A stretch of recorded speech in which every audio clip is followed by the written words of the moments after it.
ज्ञान से भगवत प्राप्ति फिर भी श्रुति उसे ही दिखाती, वह जिससे कि ये प्रपंच प्रस्तुत होता है वृक्षाकार और कालाकार से अतीत तथा प्रपंच से भिन्न है, धर्म की प्राप्ति करने वाले और पाप का नाश करने वाले उस ऐश्वर्य के अधिपति को जानकर पुरुष आत्मस्थ आत्मस्वरूप और विद्यावान मतलब परमात्मा को प्राप्त हो जाता है। स वृक्ष इत्यादि वह वृक्षाकार और कालाकार से पर उत्कृष्ट है। वृक्ष शब्द से यहाँ संसार वृक्ष समझना चाहिए। यह कहा है कि ऊपर की ओर मूल और नीचे की ओर शाखाओं वाला ये सनातन अस्वस्थ वृक्ष है इत्यादि अन्य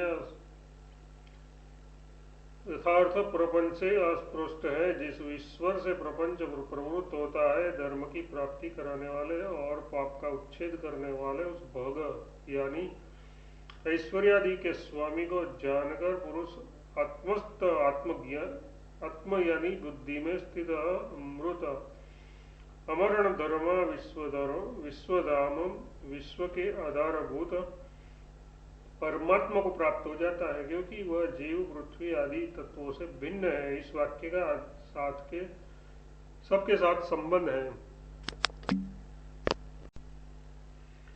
ज्ञानियों के तत्वानुभव का उल्लेख अब विद्वान का अनुभव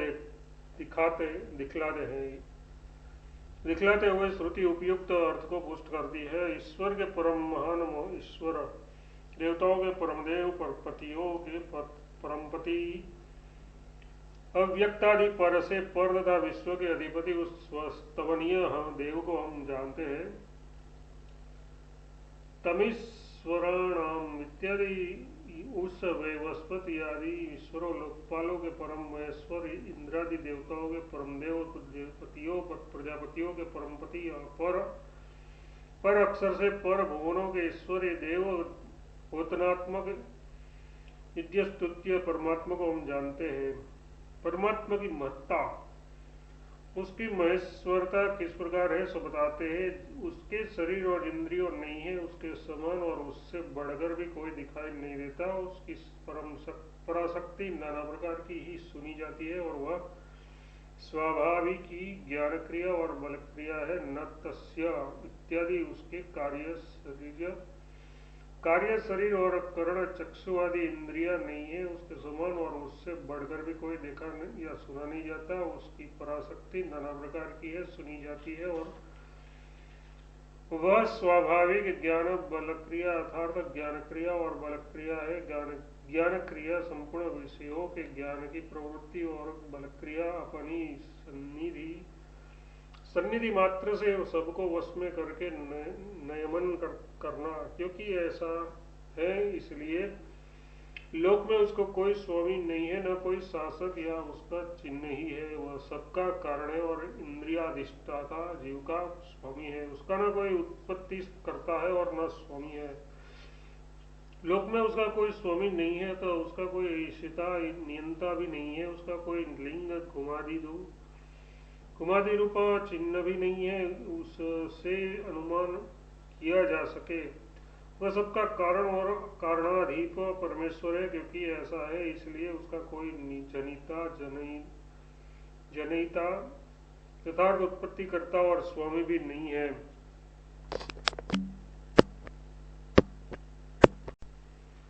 ब्रह्म सायुज्य के लिए परमेश्वर से प्रार्थना अब श्रुति मंत्र दृष्टा ऋषियों के अभिमत पदार्थ के लिए प्रार्थना करती है। तंतुओं से मकड़ी के समान जिस एकमात्र देव ने स्वभावता ही प्रधान जनित कार्यों से अपने को आवृत कर लिया है, वह हमें ब्रह्म से एक ही भाव प्रदान करे।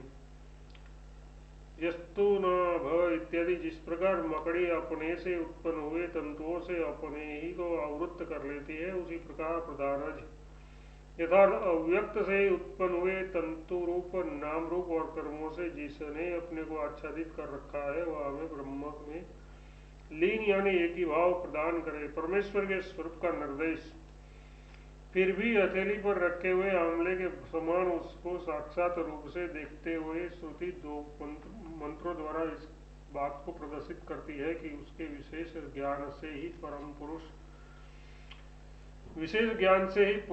पुरुषार्थ की प्राप्ति होती है और किसी से नहीं समस्त प्राणियों में स्थित एक देव है, वह सर्वव्यापक, सर्वभूतों का अंतरात्मा, कर्मों का अधिष्ठाता, समस्त प्राणियों में बसा हुआ, सबका साक्षी, सबको चेतनत्व प्रदान करने वाला, शुद्ध और निर्गुण है।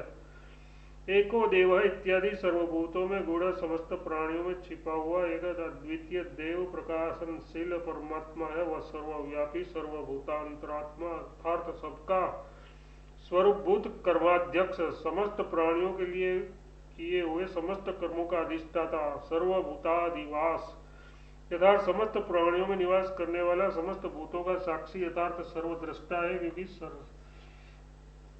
साक्षाद द्रष्टारी संज्ञायाम। इस पाणिनि सूत्र रूप श्रुति के अनुसार साक्षी शब्द का अर्थ दृष्टा है तथा ये चेतनत्व प्रदान करने वाला केवल उपाधि शून्य और निर्गुण सत्वादि गुण रहित है।